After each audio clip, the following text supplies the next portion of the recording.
Picture this. You're sitting at your kitchen table, calculator in hand, diligently dividing your after-tax income into three neat buckets. 50% for needs, 30% for wants, 20% for savings and debt. You post a photo of your color-coded spreadsheet online, proud of your responsible budget. Yet by month's end, you're still scrambling for rent, rating your savings, and wondering if financial freedom is just a myth.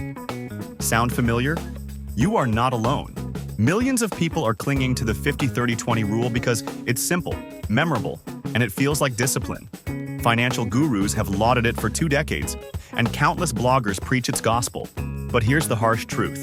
The 50-30-20 rule, once a useful starting point, is now a dangerous distraction. It was designed in a very different economic era, when housing costs were manageable, student debt was an afterthought, and the gig economy hardly existed. Today, it's actively holding you back, forcing you into arbitrary categories that no longer reflect real-world expenses. If you've ever felt trapped by this rule, frustrated that it doesn't work for you, or guilty for failing at budgeting, it's not your fault. The rule is broken. In the next few minutes, we'll expose why the 50-30-20 framework is outdated, unrealistic, and even harmful in 2025's financial landscape.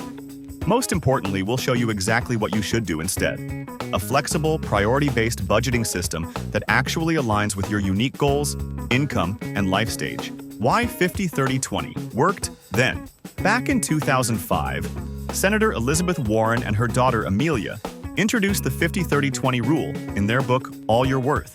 At the time, it was a revelation, a simple formula for balancing needs, wants, and savings. 50% needs, rent, utilities, groceries, essentials that keep you alive. 30% wants, dining out, streaming services, hobbies, life's joys. 20% savings and debt, retirement accounts, emergency funds, student loans, your future self's ally. In that era, the median home price was around 3.5 times median income. Average student debt hovered near $15,000. And employer-provided healthcare kept out-of-pocket costs modest. The rule provided a clear roadmap that matched most middle-class realities. But fast forward 20 years, and the world looks almost unrecognizable. Housing costs, the elephant in the room. The first, and biggest, crack in the 50-30-20 facade is housing. In major metros like San Francisco, New York City, and Los Angeles, rent now consumes 50 to 70% of take-home pay. In cities like London and Sydney, it's equally brutal. If your rent or mortgage alone devours more than half of your income, the idea of tucking 50% into all your needs bucket is a cruel joke.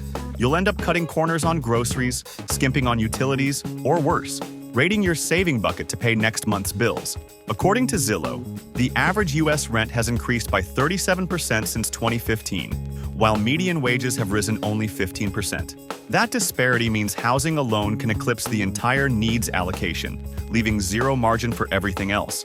Student debt, the silent wealth killer. Next, consider student loans. In 2005, the average graduate carried around $15,000 in debt. Today, millennials and Gen Z shoulder an average of $37,000, with total outstanding student debt topping $1.7 trillion nationwide. When you allocate 20% of your income to savings and debt, that includes student loans, credit cards, and other liabilities. But a 4% interest rate on federal student loans and an 18 to 24% rate on credit cards are worlds apart. Lumping them together means you're not prioritizing the expensive debt, effectively paying thousands more in interest over your lifetime. Always attack high-interest debt first. There's no investment that reliably beats a 24% credit card rate. Healthcare costs, the unpredictable bomb. A single hospital stay or emergency surgery can cost $10,000 to $20,000 out of pocket, even with insurance. In 2005, employer-sponsored plans had lower deductibles. Now, high-deductible health plans mean you're on the hook for thousands before coverage kicks in. If you lock 50% for all needs, one ER visit or a serious illness sends you back to square one, rating everything you've set aside.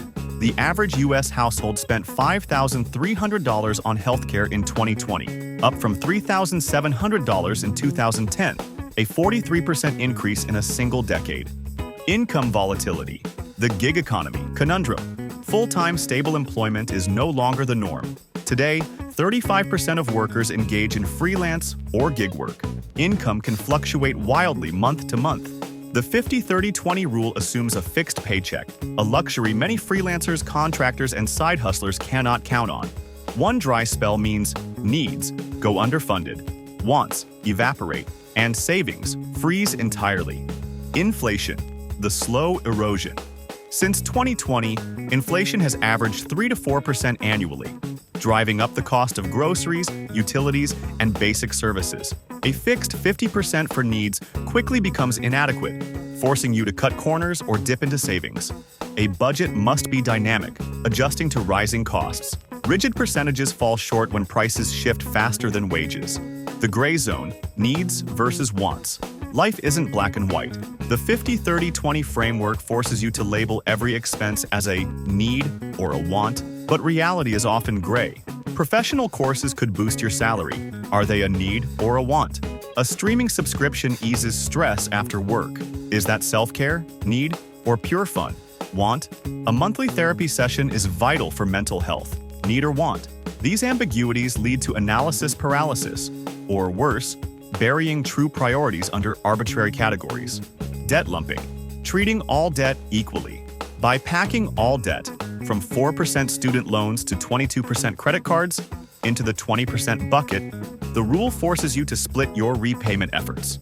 This means you're making minimum payments on high-interest debt, allowing it to balloon over time while channeling equal resources to lower-cost debt and savings. Better approach.